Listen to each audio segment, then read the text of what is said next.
બોરસદ જે માધવસિંહ સોલંકીનો ગઢ કહેવાય, અમિત ચાવડાનો જિલ્લો કહેવાય, કોંગ્રેસના પ્રમુખનો, એ પોતે ત્યાં લડતા હતા.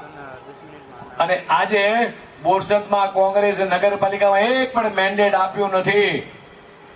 તમારા સાંસદ, મારે નામ નથી બેનું, મારી બહેનનું, પણ તમારા સાંસદ ક્યારેય ધારા વિધાનસભામાં હતા, એમણે ક્યારેય વિધાનસભામાં પ્રજાના પ્રશ્નોની વાત નથી કરી. અત્યારે કેન્દ્રમાં તમે ભલે કદાચ ભૂલથી જતા રહ્યા હશે, પણ કેન્દ્રમાં તમારા પ્રજાની ચિંતા કરે એમ નથી. આ રાજ્યની અંદર 2 વખત 26 કમળ આવ્યા હતા.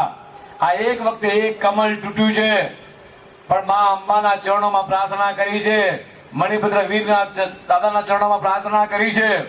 મારા ચામુંડાના પ્રાર્થના કરું છું કે 404 કમળ અમારે તને અર્પણ કરવા છે.